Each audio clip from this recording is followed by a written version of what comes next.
Hi, my name is Jacob Brown, and I'm a couples therapist in San Francisco. I want to welcome you to Sex, Love, and Couples Therapy.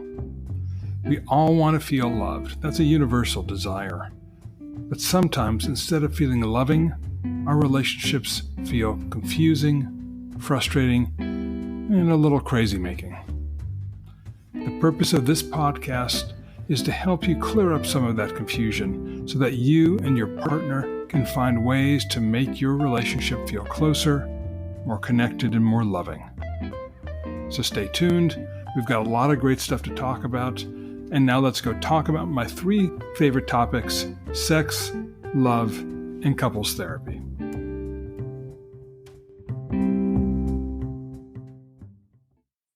So welcome to Sex, Love, and Couples Therapy. And today we have a really, really interesting topic to explore: the question of forgiveness. Forgiveness is such an interesting and complex topic, and it's something that comes up in therapy and between partners and couples all the time. And today, to help us explore that topic, I have Dr. Fred Luskin. Fred is the director of the Stanford University Forgiveness Projects, a senior consultant in health promotion at Stanford University, and a professor at the Institute for Transpersonal Psychology, as well as an affiliate faculty member of the Greater Good Science Center. Fred is best known, I think, perhaps, for kind of the Bible on forgiveness that he wrote called Forgive for Good, a proven prescription for health and happiness, as well as Stress for Good, 10 proven life skills for health and happiness. So I'd like to welcome today Dr. Fred Luskin. Fred, thanks so much for joining me. You're welcome. Before we get into forgiveness itself, I wonder, in my experience, people choose dissertation topics or research areas both for the intellectual curiosity or the interest in a topic, but often there's also something kind of personal that draws them to the area. And I'm wondering, what drew you to the topic of forgiveness? A few things. Always had a long-standing interest in spiritual practices, in life purpose, in what are we doing here? And found that the spiritual, barely religious answers were the most satisfying to me. And so when I had to come up with a dissertation topic, it was in the 90s when there was a modest reconciliation between science and religion. And so I wanted to show that a virtue, like from the spiritual end, could be shown through science to be valuable on the material end. And when I started to do this, there was almost none. There were a handful of studies, nothing on compassion or love or hope or gratitude or anything. And I chose forgiveness because I couldn't choose compassion. Like, compassion was the first quality that came to my mind, but there were no studies on compassion. Interesting. And even at Stanford, as a doctoral student, you can't create a field. So I chose forgiveness because at the time I did my dissertation, there were 3 studies in the domain of forgiveness, so I wasn't inventing a field. That's so interesting. I really appreciate that idea of finding that intersection of science and spirituality. It's so interesting also because that's changed so much since you started that in the 90s, and that's now become quite a huge field in understanding that neurophysiology and how our bodies respond to kind of mindfulness and meditation. These are really big changes that have happened in our field. While, for example, I'm an EFT therapist, and the whole question changed in orientation towards kind of relational, that we exist in a relation with another person. Of course. It's hard to believe that was a radical notion not that many years ago. It's still somewhat of a radical notion that we have responsibilities to other people, that other people's feelings matter as much as ours do, that our humanity is defined by being empathic to others and generous. I don't think that's that big in the married and family world. It's still more about what the self wants. I think that's very true, and I think that many therapists, even couples therapists, have difficulties. They want to make it very transactional. They shy away from the emotions that come up rather than seeing these emotions as the communication, the vehicles for exchanging connection and attachment. Of course. I'd like to kind of talk a little bit about forgiveness. And I guess my first question is that forgiveness is really, to me, quite a complex concept. And I wonder, from your point of view, what does forgiveness mean? What does it actually mean to forgive someone? You free yourself of the burden of your resentment or self-pity from not being at peace with your own life. That's such an important perspective. And I think when I was reading your materials, it's woven throughout, is this idea that in forgiving, let's say, my partner, I'm really doing that as an exercise for my own benefit. I'm not, it may be also for the benefit of the relationship, but I'm Yeah. not doing it to change him or her. I'm doing it to let go of that pain that I feel, that I carry with me. I'm not sure it's that explicitly transactional as much as we recognize that at some level we made up the grudge, Mm-hmm. that it's simply events and people, and we made meaning out of it. And we held on to a certain kind of meaning that imprisoned us. So, what we're doing is taking a key and letting ourselves out of a prison that we created. And how do we do that? Because you're absolutely right. Let's say there's an injury, and the typical one for forgiveness might be infidelity, but it could be so many other things that happen in a relationship, small or large. And we develop that grudge. We make meaning of this, that he or she didn't come home, or they were flirting with someone, or actually had an affair with someone, or let us down in some way. And we make meaning and make that grudge from this meaning. What does it mean, or how do I let go of that grudge? How do I look at that event and change the meaning that I've given to that event? I mean, there's a number of things. First, has to be some responsibility for oneself. That the other day, I was coaching an old student who was really upset because of an old partner's infidelity. And I told them that the biggest error that they made was thinking that the partner's infidelity caused their excessive emotional reaction, and that they were two separate things. Right. If the partner was unfaithful, and that's clearly true, and you had an excessive emotional reaction, which is yours to deal with. And at this point, it has nothing to do with the infidelity. It's you have a problem. It's like you have a growth on your arm, or you have diabetes, and you need to take care of your problem, which is excessive reactivity to something that happened in the past. That doesn't excuse the behavior, but it puts the attention where it can actually help. It's interesting you talked about not excusing the behavior. And I think in my experience working with clients, that line or that misconception that forgiveness is also condoning or accepting. And I'm just going to read, there's one quick little thing that you wrote when you talked about a case history with a patient named Dolores. You say, she suffered under the misconception that forgiving Skip meant condoning his actions, or it meant forgetting what had happened. And I think that's so important and such a powerful statement, because I see that again and again with my couples, where the barrier to forgiveness is, if I forgive him or her, that means what they did was okay. Can you talk a little bit about how that forgiveness doesn't mean condoning, and I don't have to forget if I forgive? If it's okay, you don't need to forgive it. It's that simple. So if a behavior is okay, it's okay. So just move on. There's no issue there. The problem is there are behaviors that we know are not okay. Right.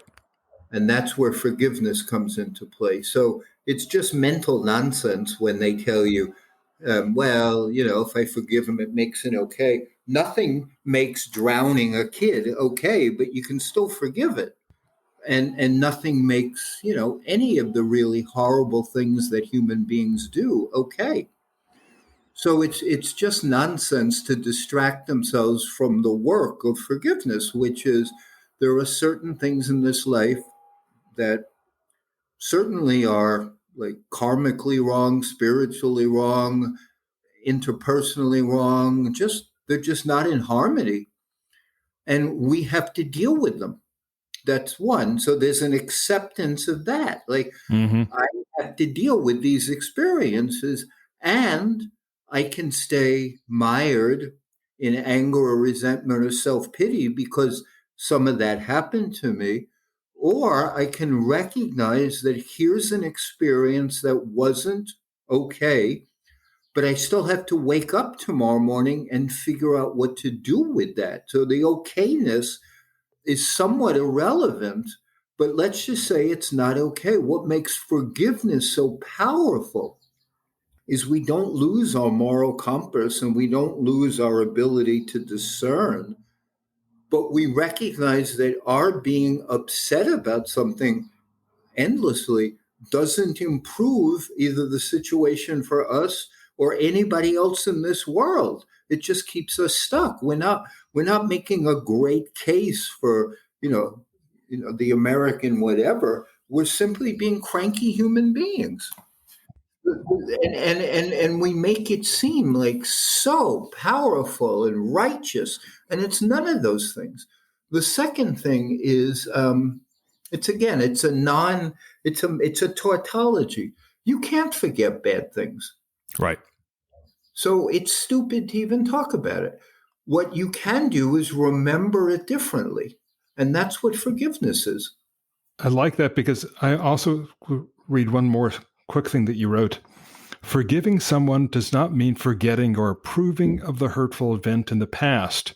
Rather, it means letting go of your hurt and anger and not making someone else endlessly responsible for your emotional well being. And I think that's such an important point that, and it sounds so simple right now as we talk about it and so clear and so obvious, but that is also so difficult for people to sometimes remember that I am forgiving this person that's this bad behavior so that I can get on with my life and I Mhm. can move forward. Doesn't Right. mean that I have to stay friends with them. It doesn't mean that I have to stay married to them, but it does mean that I get the freedom to move forward with my life rather than being stuck in that repetitive cycle. When we were contemplating all this, the question that came up is, what do you do with dead people? Mm, So if they're dead, does that mean you can't move on? mm. Because if some of the things you were saying were true, it's up, time's up. But clearly, with dead people, you're making the whole thing up because they're gone. Well, that it's all a mental thing with forgiveness, and it also shows to me how poorly you're being educated as a therapist. That forgiveness being, if not, I'm not going to say the most important, but certainly among the top five human qualities for healing, the fact that it's ignored in therapeutic training Right. just just shows the inadequacy of it and the I'm going to say the hard ego level of not wanting to admit that we're not the center of the universe, so crappy things happen. And therapists make their money off of people endlessly exploring their woundedness. Hmm. So, so forgiveness is not good for business in that way. It's no different than the doctor who prescribes pills and not exercise because that's how they profit. In my graduate program, I don't remember spending any time on the concept of forgiveness. Exactly. And I didn't either. I have 3,000 for an MFT and then 3,000 for a PhD. So I have Hmm. 6,000 supervised hours. I'm going to say one of them was spent on forgiveness and compassion combined. And so that's an inadequate education. And Right. so therapists are not being well trained. Right. No, I agree. And I think that we as a society don't value the concept of forgiveness. Not at all. In fact, we see forgiveness as somehow being weak. I know.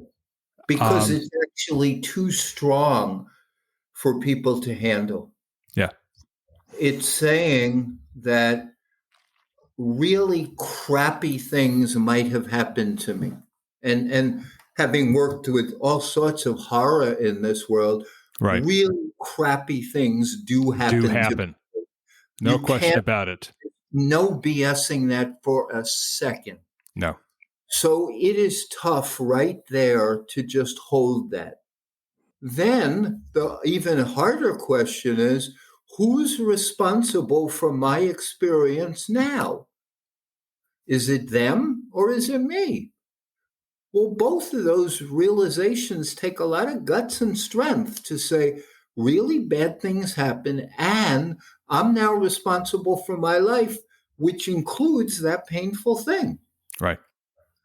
Then you work on the story that you tell about what all this is about. And so those three things take a lot of work and a lot of effort and a lot of maturity. So, of course, they're not going to be easily promoted. They're high level skills. They are high level skills, and they do take a lot of work. And that because a lot goes into that concept, the ability to forgive. A lot goes into understanding kind of my relationship to what happened, both before and after, my relationship to my feelings and how I've responded to this. And I even it comes up in a broader kind of social setting or cultural setting. When we think about countries like South Africa and, truth and reconciliation, or Rwanda after the genocide in Rwanda, Mhm. that here we've had whole nations find a path not to forget, but to forgive. You see what a difference it makes. Yes, it's such a powerful experience. It's such a powerful change agent in the world to be able to forgive. One practice that we all can do, and even as therapists, is just simply ask clients, like, what's keeping you from being happy now? Right. Like, what are you holding on to with blame that stops you from seeing the beautiful world that you're in right this moment? And you'll hear their grudges Yes. right there. My mother didn't love me. My ex was a bum. My identity group is mistreated, whatever it is. But you see right there that they're telling you that they're sacrificing their happiness to hold on to a grudge. They won't like to hear that, but you can see it right there. Right. And there's this value that we place, I think, on righteous anger. Like, it's really helpful short term to be righteously angry. The problem is if you're righteously angry for a decade, It's just anger. it's just anger, right? And And you know enough about the brain that the brain on anger does not make good decisions. And so that's not the brain you want guiding your ship.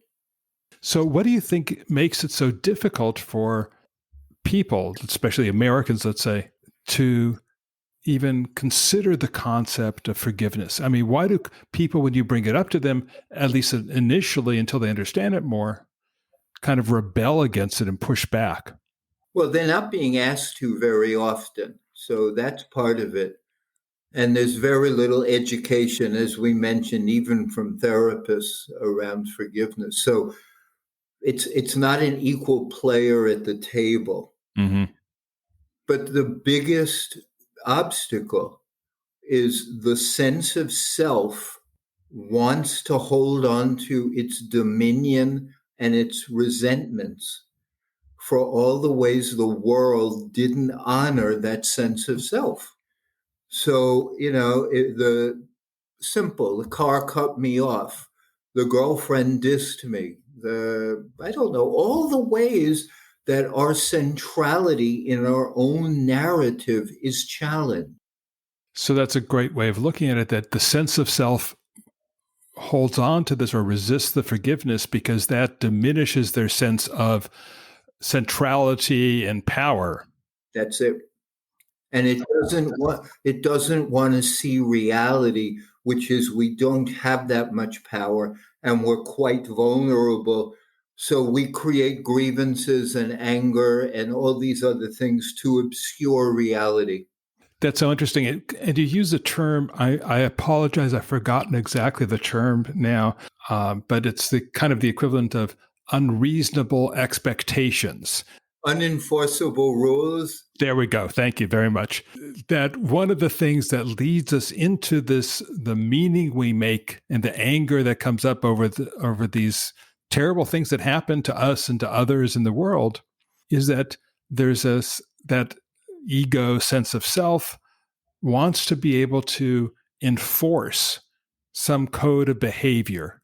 Mm-hmm.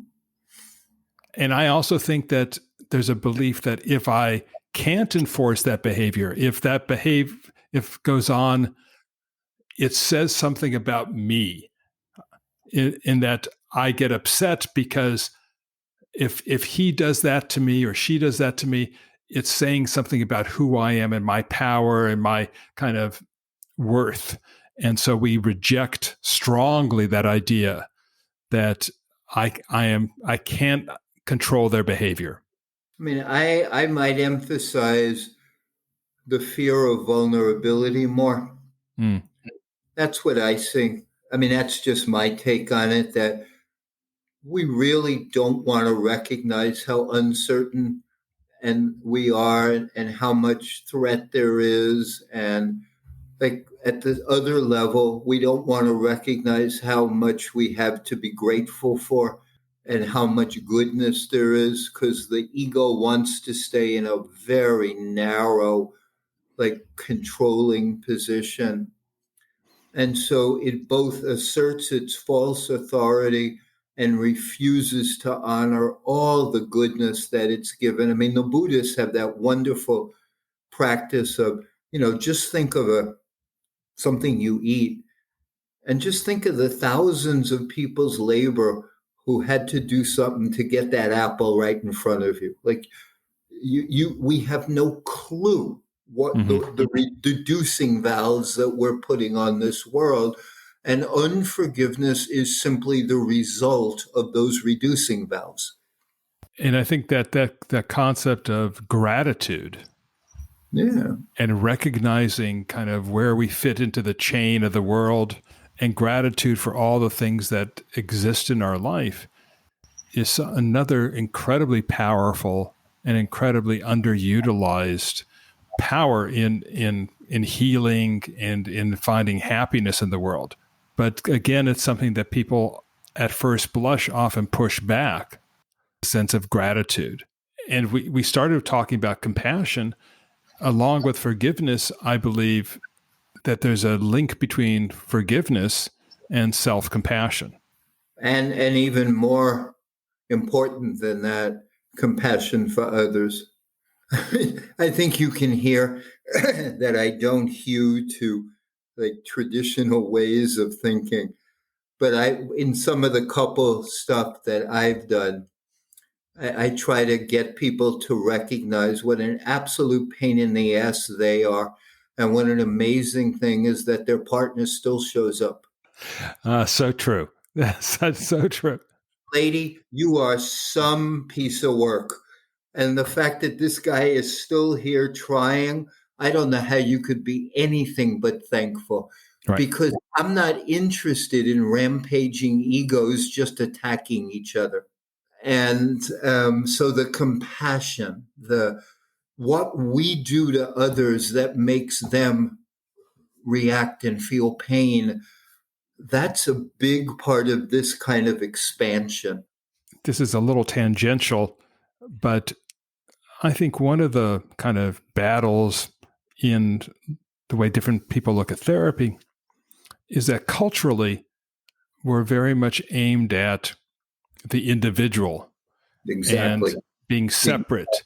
And there's this whole ethos and mythology about I have to become my own individual person.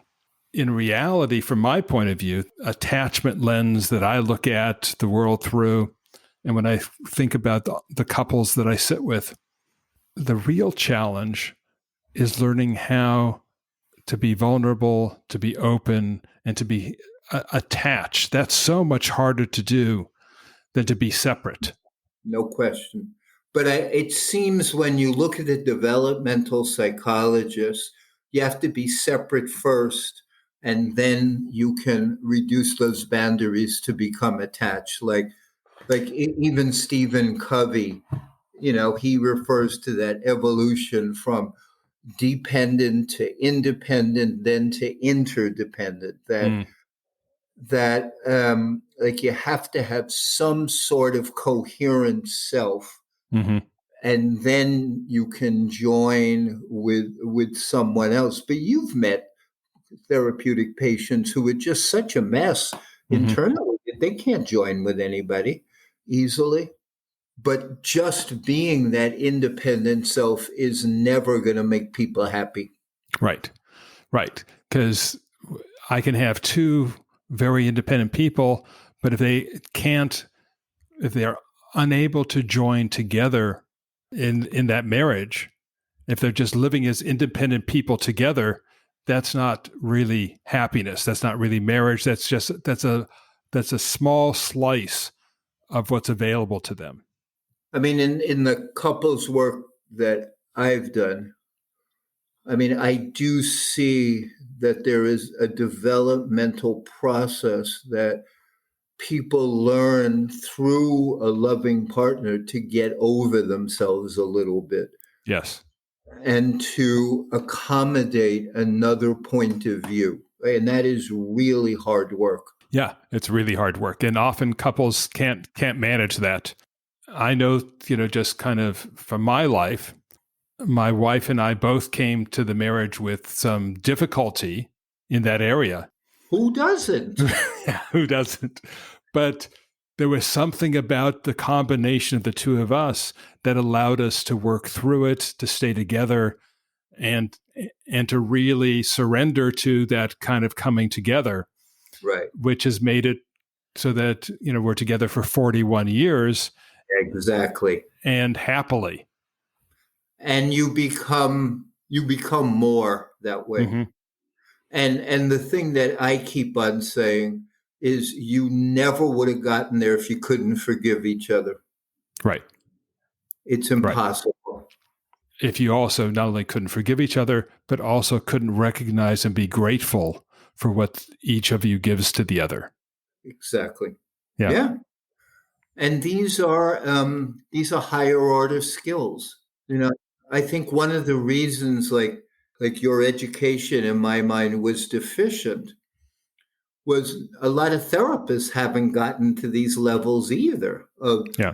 It's not just working out what was bad, it's cultivating these growth oriented ideas so that you could give up a part of yourself, she could give up a part of herself, you could respect the other, you can hear their feedback and take it in.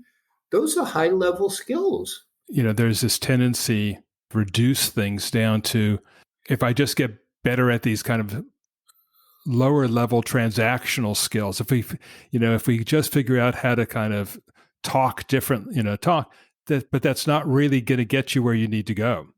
And those those wonderful studies on iMessages that showed that they have no impact. Right. Because our nonverbal so overwhelms the simple language. It doesn't matter if I say I feel, if everything else is saying I hate you, I'm angry and hate you. Exactly. It's your fault that this is your fault. Right. Exactly. Yeah, that's so true. In my experience, and what we learn to do as in emotionally focused therapy is really kind of slow the process way, way down. Give space to share that full range of feeling, both the way I'm connecting with you and also the way in which I am terrified to connect with you. I know. It's quite something, isn't it? It's just amazing. And that's why what makes it such a wonderful and amazing experience to sit down with couples and see them try to work this out. I know. One of the reasons I love working with couples is here you have these two people who really adore each other, who really love each other, who really want to be close. And they're trying and trying, but they can't do it, find a way to do it on their own. And my job is to help them do what they really already want to do, which is to find a way to feel safe and close with each other. It's good work. Yeah, it's great work. It's wonderful. I mean, I'll just offer again that I think explicit training in forgiveness is a crucial piece of that. When they do research on what are the things that allow long-term marriages to succeed, forgiveness is always there. Right. Yeah, because we're always injuring each other. Always. So I tell my clients all the time that the goal is not to learn how to not fight, because that's an impossible goal. The goal is to learn how to mend the rift, how to come back together, how to kind of forgive and accept. And Gottman's idea of repair being so essential. Right. We have to repair. Yeah. We can't just try to hope that they will forget. We have to repair.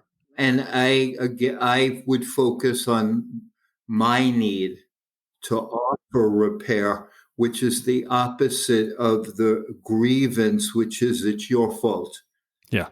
But the relationship prospers when I recognize I want this to work, and so I have to reach out past my smallness and try to offer a repair. I won't do that if I don't have some forgiveness. And then lastly, I just want to make sure our listeners are aware that you have in your book on forgiveness, Forgive for Good, a proven prescription for health and happiness.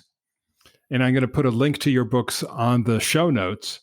But in that, you have a 9-point process or forgiveness process, which and I'm going to have a link to that in the show notes as well, about how people can start thinking about and moving towards forgiveness.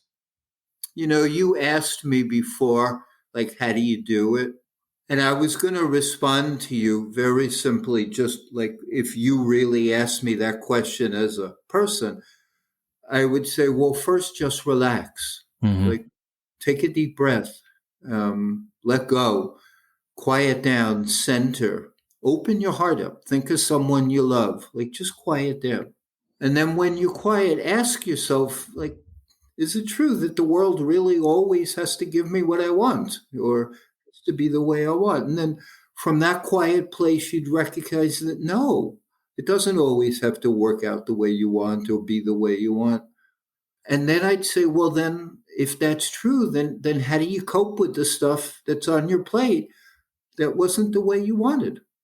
And that would be my 30-second kind of this is what we're talking about. We're going inside and we're saying it hurt. It wasn't the way you wanted. And you don't need to stay bitter about that. To me, what's amazing is how hard it is for people to hear what you just said and accept it and to think of letting go. That is such a difficult concept for people to get. It's so fascinating how hard we will hold on to that bitterness until we die. That the things you've hit on, and then we'll close, are really kind of essential. This idea of compassion for others and compassion for self. Mm-hmm. This combination is what makes for kind of the closeness that we're all looking for, to both love and to feel loved. And gratitude for what other people do for us. And what the two last things I'll say, so you can hear my full curmudgeon, is that gratitude is not what you see in Facebook or LinkedIn. Gratitude is an act of humility. It is not ever like announcing the self. The researchers on gratitude are clear that it's a humble appreciation of goodness delivered to us that we didn't cause. Like that's what gratitude is. It's a self-transcending quality. The second piece is when people ask me about self-forgiveness, my response is, yeah, there's simply too much of it. And that I think the world needs a lot less self-forgiveness because we let ourselves off the hook all the time for terrible behavior. Right.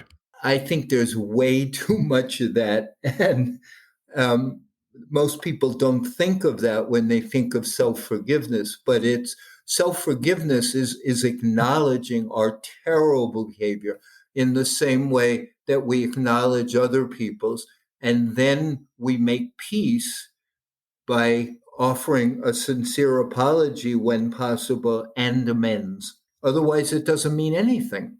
I'll also put a link in here or send you.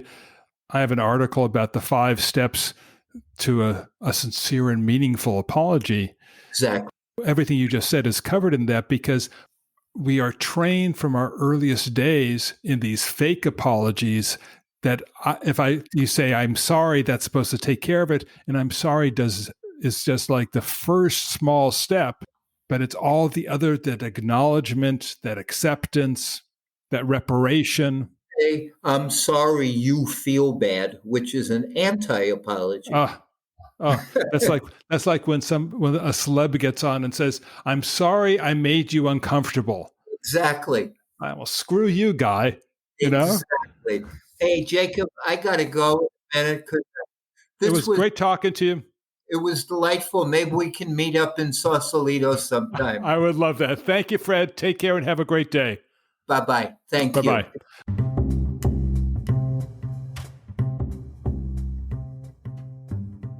Well, that's our episode for today. I hope you found it interesting and useful.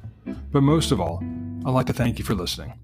If you have a minute, please hit the subscribe button and give us a rating. And I hope to see you again soon on another episode of Sex, Love, and Couples Therapy.